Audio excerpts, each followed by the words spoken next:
Disney va a arruinar de nuevo una de sus tantas franquicias con otro live action desabrido que va a justificar las acciones futuras del villano, como si lo necesitáramos. Pero realmente el video no se va a tratar de eso, sino de recordar un poco sobre lo que fue el Rey León. No recordaba también el Rey León, la volví a ver y realmente tiene aspectos muy importantes incluso en nuestros tiempos y principalmente para los niños. El Rey León fue dirigido por Rob Minkoff y Roy Allers. Buscaban algo de inspiración por lo que se dirigen a un safari en Kenia. El equipo técnico entonces observa una imagen de un par de cachorros jugando con la comida que su madre acaba de cazar. El director entonces, Rob Minkoff, se conmueve al ver esta escena y el círculo de la vida se presenta de él. La forma en que la vida es polvo y se convierte en polvo. Los leones cazan, sus obras se quedarán en la tierra y posteriormente eso será de abono para que vuelvan a crecer las plantas y que la vida se vuelva a alimentar. Es el famoso círculo de la vida que se repite una y otra vez. La película no tenía la fe de su productora. Los animadores más experimentados de Disney se fueron a animar otra película en producción,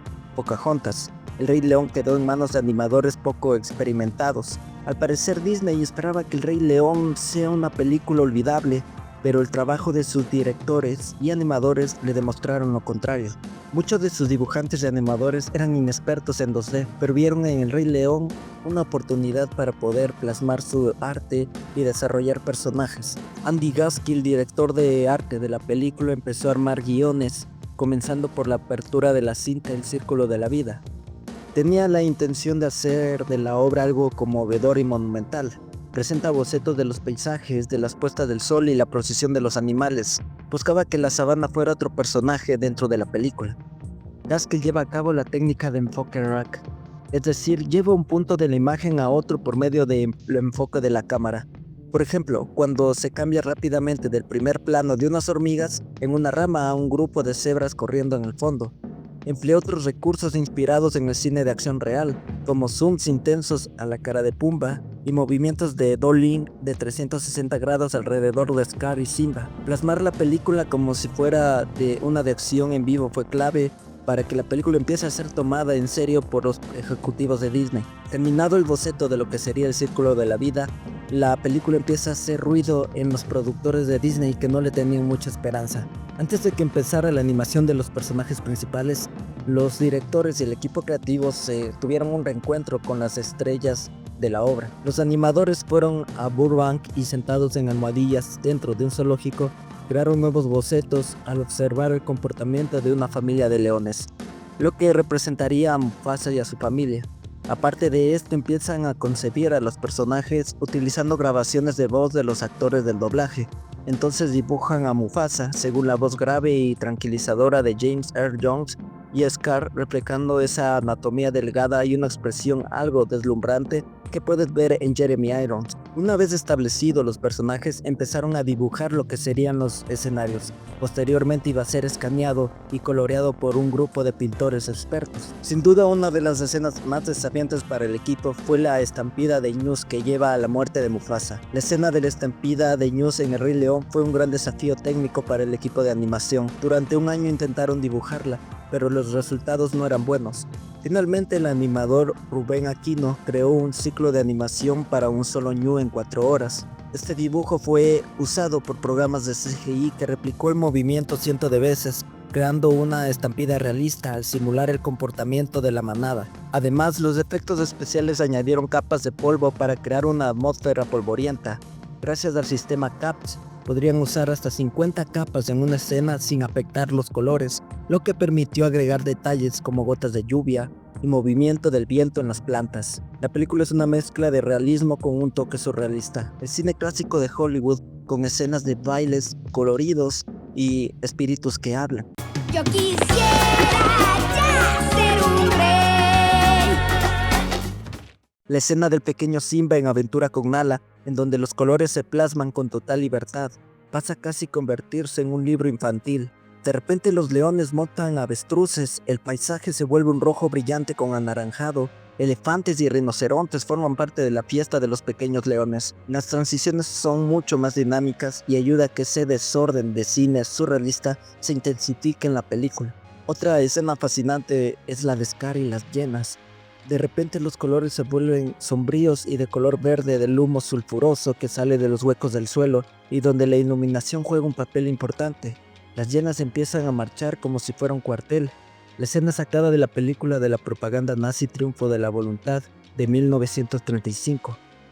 En El Rey León, la aparición de Timón y Pumba marca la mitad de la película, que diferencia el desierto del reino de Simba con la vegetación y los insectos a donde va a crecer junto a Timón y Pumba. Los entornos distintivos fueron una de las contribuciones de Minecraft cuando se incorporó al proyecto, y el hecho de forzar a Simba a navegar entre ambos distingue las dos mitades del Rey León, al tiempo que captura el alcance casi bíblico de la sabana africana. El Rey León tiene más sustancia de lo que parece y es mucho más importante si se trata de una película animada que está dirigido para niños. Empecemos por lo que la cinta podría ser esencial para los niños varones, la masculinidad. Esa que hoy Hollywood desprecia con fuerza. Los autores reflejaron muy bien aspectos que históricamente giran en torno a la masculinidad. De hecho, se puede afirmar que la película es en casi su totalidad masculina. Las mujeres o personajes femeninos casi ni salen, y si lo hacen son solo para cosas puntuales, muy importantes, pero no son personajes en los que gira la trama. Hablemos primero de la relación padre-hijo. Mi padre vive en mí, yo soy el reflejo de mi padre, así como lo fue el de mi abuelo. Mufasa se nos presenta como un personaje arquetipo del estoico. Estoicismo entendido en su forma más superflua como resiliencia, superación y fuerza. Mufasa es Marco Aurelio.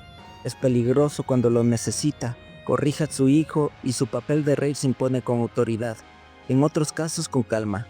Después de la muerte de Mufasa, Simba pierde a su padre, pierde su rumbo y pierde su camino. Su ejemplo de masculinidad y responsabilidad desaparece y toma de ejemplo a otro tipo de personajes, curiosamente también masculinos, pero en este caso se presentan como el hedonismo, la simple búsqueda del placer. Tu padre vive en ti y tú eres el reflejo de tu padre.